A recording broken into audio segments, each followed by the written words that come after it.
देश में केसर की पैदावार खासकर कश्मीर में होती है, लेकिन बर्फीली वादियों वाले इस इलाके से सैकड़ों किलोमीटर दूर इंदौर के एक प्रगतिशील किसान ने एरोपोनिक्स पद्धति की मदद से अपने घर के कमरे में ही बिना मिट्टी के केसर उगा कर दिखा दिया। किसान की घर की दूसरी मंजिल के इस कमरे में इन दिनों केसर के बैंगनी रंग के खूबसूरत फूलों की बहार है। नियंत्रित वातावरण वाले कमरे में केसर के पौधे प्लास्टिक की ट्रे में रखे गए हैं। ये ट्रे खड़ी रैक में रखी गई है ताकि जगह का ज्यादा से ज्यादा इस्तेमाल किया जा सके। ये कारनामा करने के बाद किसान का क्या कहना है, जरा सुनिए। हाँ जी, क्या नाम है आपका? मेरा नाम अनिल जायसवाल है और मैंने बीएससी किया है और एमएसडब्ल्यू किया है। क्या प्रोफाइल क्या आप क्या करते हैं? मैं खेती करता हूँ। अभी मैं एडवांस सेफ्रॉन फार्मिंग कर रहा हूँ और जो कि लेटेस्ट टेक्नोलॉजी है वर्ल्ड में, जिसको सिर्फ कुछ गिने चुने देश ही कर रहे हैं।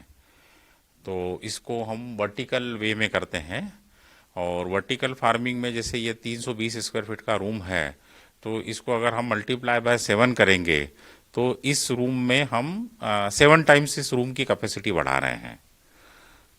तो ये क्या तकनीक कहलाती है? प्रेरणा कैसे मिली? कैसे आपने शुरू किया? हम लोग जम्मू कश्मीर घूमने गए थे और जब हम श्रीनगर से पामपोर जा रहे थे तो हमने ये सब केसर के फ्लावर्स देखे थे और ऐसा दिल में आया कि क्यों ना हम कोई एडवांस फार्मिंग करें। साथ ही अगर हम देखा जाए तो हम लोग अभी भी ट्रेडिशनल खेती बहुत ज़्यादा करते हैं, तो दिल में विचार आया कि क्या हम एडवांस फार्मिंग या एरोफोनिक टेक्निक अपना के जो वर्ल्ड का सबसे महंगा स्पाइस है उसको हम घर के अंदर उगा दें। जब हम इसको घर के छोटे कमरे में उगाते हैं तो हम हमारी घर की जो छत है उसको खेत के रूप में कन्वर्ट कर लेते हैं। और इसमें जो सबसे इम्पोर्टेंट है कि पूरा परिवार ये इस खेती को कर सकता है और इसमें मेरी पत्नी और मेरा बेटा कल्पना मेरी पत्नी का नाम है और बेटा मेरा कल्पनील है, दोनों ने काफ़ी मदद की है। और दूसरा, अगर हम इसका बिजनेस केस समझे तो अभी वर्तमान में 60 मीट्रिक टन केसर की डिमांड है इंडिया में, जिसमें से मात्र 15 से 20 टन हमको कश्मीर से मिलता है और करीब 40 टन हम लोग ईरान से इंपोर्ट करते हैं। तो अगर हम एडवांस फार्मिंग में जाते हैं तो हम जो इंपोर्ट हो रहा है ईरान से, उस इंपोर्ट को रोक सकते हैं और हम अपना प्रोडक्ट जो एक नया भारत है उसमें दे सकते हैं। अच्छा, आपने ये जो टेक्नोलॉजी शुरू की इसको एरोपोनिक्स कहते हैं। एरोफोनिक्स। फोनिक्स? एरो मतलब हवा और फोनिक्स मीन्स लेबर।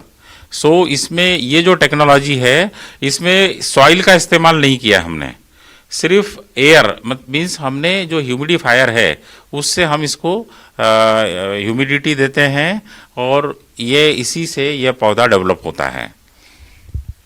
सर, ये जो टेक्नोलॉजी से आप केसर उगा रहे हैं घर के अंदर, ये क्या कहलाती है और कैसे काम करती है? ये एरोफोनिक्स है और इसमें हम सॉइल लेस फार्मिंग करते हैं और इसमें 4 महत्वपूर्ण घटक होते हैं जो क्लाइमेटिक कंडीशंस होती है।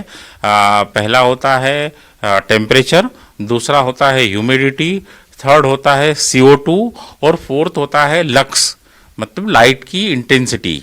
और ये चारों वातावरण जो क्लाइमेटिक कंडीशंस हैं, हमने जो पामपोर में हो रहा है वो का वही हमने इस छोटे से रूम में क्रिएट किया है। तो जो बल्ब है हमने पामपोर से मंगाए हैं, जो बीज है वो पामपोर का है, बट क्लाइमेटिक कंडीशन हमने आर्टिफिशियली डेवलप की है।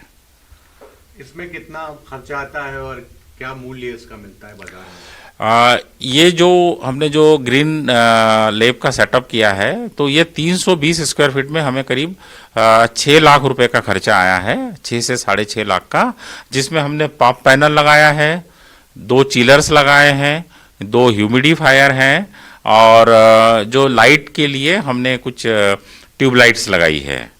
तो ये कुल मिला के हमारा 6 से 6.5 लाख के बीच का खर्च है, और हमने हमारे पास जो जगह थी उसी को यूटिलाइज किया है। इसमें कमरे की कॉस्ट है वो इन्वॉल्व नहीं है। और कितना लागत वाला और मुनाफे वाला ये धंधा है? अगर हम बात करें तो हमने करीब करीब 1 टन इसमें बीज मंगाया है, और इसमें करीब जो पोटेंशियल है इसका अराउंड 1.5 केजी से 2 केजी के बीच में आने की संभावना है, जो अभी हमने हार्वेस्टिंग शुरू कर दी है, और हम उसको कर रहे हैं हार्वेस्टिंग। इतना केसर होगा।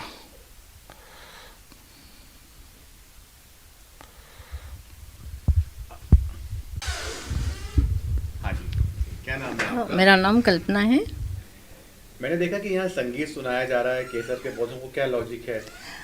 पौधों में भी जान होती है, और गायत्री मंत्र जो हिंदू धर्म है उसमें मतलब काफ़ी ऊर्जावान होता है। तो हमने सोचा कि हम हमारे पौधों को भी क्यों ना गायत्री मंत्र सुनाएं और पक्षियों की चहचहाट सुनाएं, ताकि इनको ऐसा नहीं लगे कि ये आर्टिफिशियल माहौल में है, इनको भी प्राकृतिक माहौल मिले। और फिर हम इनको इसलिए इस लॉजिक के से हम इनको संगीत सुनाते हैं।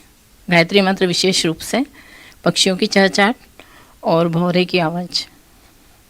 अच्छा, ये पूरा परिवार कैसे करता है? आपको क्या इसमें कंट्रीब्यूट आप कैसे करती हैं इसमें हम तीनों, मतलब मैं, मेरे हस्बैंड और मेरे बेटा, हम तीनों मिलके इसको करते हैं। मतलब सुबह सबसे पहले तो इसका टेम्परेचर मेंटेन करना, उसका जो सब होता है वो मेरे हस्बैंड आके करते हैं।